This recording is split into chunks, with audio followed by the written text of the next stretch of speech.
आज हम एक्सप्लेन करने वाले हैं विश अपॉन ए यूनिकॉर्न मूवी, जो कि एक मैजिकल मूवी है। मूवी स्टार्ट होते ही हमें दो बहनें मिया और ईमा दिखाया जाता है। इन दोनों की मॉम का डेथ हो गया था और ये काफ़ी अपसेट थी। इनके डैड जोनेथन इन्हें शिकागो छोड़कर इनकी ग्रैंडमा रोज के पास ले जाते हैं। मिया और ईमा को देखकर रोज काफ़ी खुश हो जाती है और उन्हें वार्मली वेलकम करती है। अब मिया और ईमा उनके ग्रैंडमा के पास ही रहने लगती है और स्कूल में पढ़ने लगती हैं। ईमा का फर्स्ट स्कूल डे काफ़ी बुरा जाता है क्योंकि उसके और किमी के बीच थोड़ी लड़ाई हो जाती है। ये दोनों बहनें अपने डैड को कहती है कि उन्हें यहाँ नहीं रहना है, तो जोनेथन उन दोनों को गुस्से में कहता है अब तुम दोनों को यहीं रहना है। तो ईमा काफ़ी गुस्से होते हुए अंदर चली जाती है।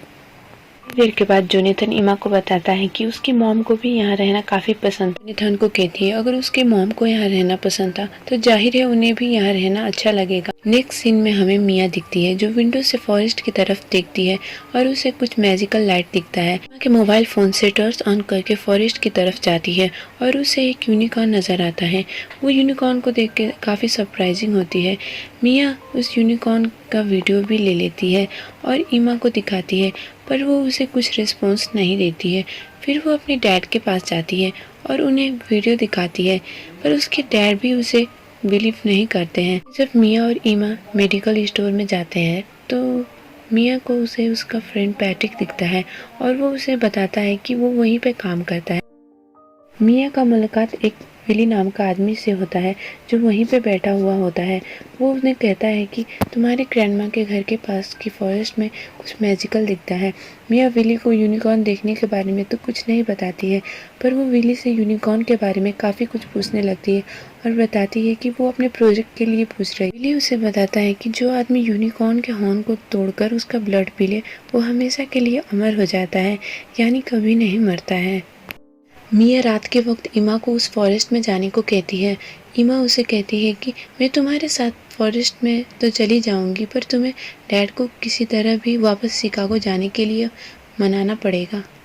यूनिकॉर्न के मामले में काफ़ी क्रेजी होती है, तो वो ईमा से प्रॉमिस करती है कि वो डैड को वापस शिकागो जाने के लिए मनाएगी। अब दोनों बहनें फॉरेस्ट में जाते हैं। काफ़ी देर तक वहाँ इंतज़ार करने पर भी उन्हें कुछ दिखाई नहीं देता है, तो मिया काफ़ी अपसेट हो जाती है। वो दोनों अब वापस जाने वाले ही होते हैं कि तभी वहाँ यूनिकॉर्न आ जाता है। मिया यूनिकॉर्न के काफ़ी करीब जाती है और उसे प्यार करने लगती है और इसी के साथ दोनों बहनें यूनिकॉर्न को घर लेकर आते हैं और अपने डैड को भी दिखाते हैं, पर जोनेथन को कोई भी यूनिकॉर्न नहीं दिखता है। दोनों बहनें कुछ अजीब मानते हुए यूनिकॉर्न को फार्म हाउस में ले जाती है। वो दोनों उस यूनिकॉर्न को मारने लगते हैं, तभी उनकी ग्रैंडमा रोज वहां पहुंच जाती है और वो उन्हें बताती है कि उनके मॉम को यूनिकॉर्न से काफ़ी लगाव रहता था। उन्हें ये भी बताती है कि उनकी मॉम उस यूनिकॉर्न के साथ काफ़ी टाइम भी स्पेंड किया करती थी। दोनों बहनें ये सुनकर काफ़ी इमोशनल हो जाती। मिया और ईमा उस यूनिकॉर्न के काफ़ी अच्छे दोस्त बन जाते हैं। वो यूनिकॉर्न हर कोई को तो नहीं दिखता था, इसी का मौका उठाकर मिया और ईमा उस यूनिकॉर्न को स्कूल में ले जाया करती थी।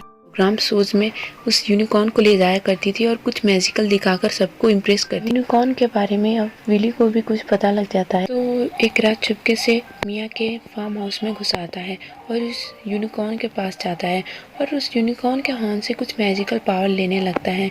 उसे ऐसे करते मिया की ग्रैंडमा देख लेती है और वो वहाँ पे दौड़ी चली आती है। विली पे हमला करने वाली होती है कि तभी विली वहाँ से भाग निकलता है और ग्रैंडमा के पैर फिसलने की वजह से वो वहीं पे गिरकर बेहोश हो जाती है। जोनेथन ग्रैंडमा, मिया और ईमा को लेकर जल्दी हॉस्पिटल पहुँच जाता है।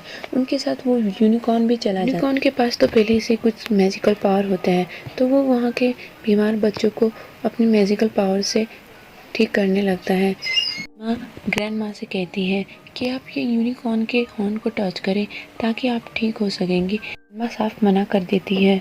यह ग्रैंड माँ को कहती है कि आप ऐसा ना कहें क्योंकि हमें आपकी बहुत ज़रूरत है। माँ अपसेट मिया को समझाते हुए कहती है देखो मैंने अपनी ज़िंदगी बहुत खुशहाली से जी ली है और मुझे कोई भी तकलीफ़ें नहीं झेलनी पड़ी। इस मैजिकल पावर से ठीक होने की कोई शौक नहीं। उन दोनों से कहती है बस इस यूनिकॉर्न को उसे इसके फैमिली के पास छोड़ना है, जो कि हमने इसे इसकी फैमिली से दूर कर दिया है। ईमा अपने दोस्त पैट्रिक को वहाँ बुलाती है और उसे एक ट्रक के इंतज़ाम करने को कहती है, तो पैट्रिक क्योंकि उसका बहुत अच्छा दोस्त था तो वो मान जाता है। लोग उस यूनिकॉर्न को अच्छे से उस ट्रक में बैठा देते हैं। इसके बाद ये लोग ग्रैंडमा के साथ ट्रक में बैठकर कुछ दूरी पर जाते हैं। वो लालची विली आ जाता है जिसको यूनिकॉर्न के बारे में काफ़ी कुछ पता था और वो उस यूनिकॉर्न से कुछ मैजिकल पावर लेना चाहता था। विली वहाँ से किसी भी तरह यूनिकॉर्न को छीनकर भाग जाता है। ये लोग विली का काफ़ी पीछा करने की कोशिश करते हैं पर विली काफ़ी तेज़ी से आगे चला जाता है। रास्ते में जोनेथन भी कार लेकर वहाँ पर पहुँच जाता है और वो इमी और मिया को वहाँ पर बैठने को कहता है और कुछ देर के बाद जोनेथन उन्हें बताता है कि हम लोग वापस शिकागो जा रहे हैं। तभी इमा कहती है कि अब हमें यहाँ मन लग चुका है, अब हम कहीं जाना पसंद नहीं करेंगे। तभी मिया अपने डैड से यूनिकॉर्न को बचा लेने को कहती है और सारी बात उन्हें क्लियरली बता देती है। अब जोनेथन भी मिया और इमा का साथ देने लगता है और वो उस यूनिकॉर्न को बचाने में उनकी मदद करने को कहता है। अब ये सब लोग विली के पास पहुंचते हैं और जोनेथन विली को कहता है कि अब तुम उस यूनिकॉर्न को छोड़ दो क्योंकि उसकी फैमिली भी उसके इंतज़ार में है। तो वो लालची विली कहता है कि मैं इसे नहीं छोड़ूंगा। अभी यहाँ पर बातें चल ही रही होती है कि तभी मिया जाती है और इस यूनिकॉर्न को लेकर आ जाती है। विली मिया का पीछा करने के लिए आगे बढ़ता है पर वो एक पोल से टकराकर वहीं पर गिर जाता है। यूनिकॉर्न मिया को अपने ऊपर बैठा लेता है और काफ़ी तेज़ी से वहाँ से भागने लगता है। विली भी पीछे से घोड़ा लेकर उस यूनिकॉर्न का पीछा करने लगता है। इनके पीछे जोनेथन ग्रैंडमा और इमी को लेकर कार में आने लगता है। यूनिकॉर्न मिया को लेकर काफ़ी तेज़ी से आगे बढ़ता है पर विली भी पीछे घोड़ा को लेकर तेज़ी में बढ़ने लगता है।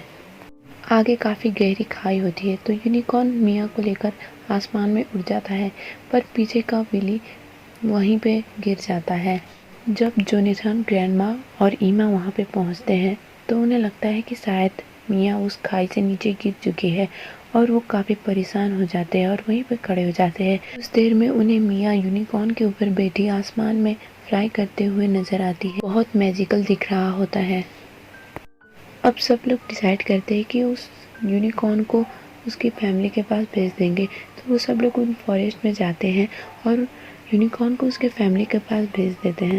क्योंकि मिया और उस यूनिकॉर्न के बीच काफ़ी अच्छी दोस्ती हो चुकी थी तो मिया नहीं चाहती कि यूनिकॉर्न वापस चला जाए। मिया यूनिकॉर्न के पास जाती है और उसे कहती है अब तुम्हें कोई तंग नहीं करेगा। वो यूनिकॉर्न मिया के पास आकर उसे काफ़ी प्यार करने लगता है। सब लोग ये देखकर काफ़ी इमोशनल हो जाते हैं। उसी वक्त पैट्रिक और इमा भी अपने प्यार का इजहार करते हैं और इसी के साथ ये मूवी हैप्पीली एंडिंग कर जाती है।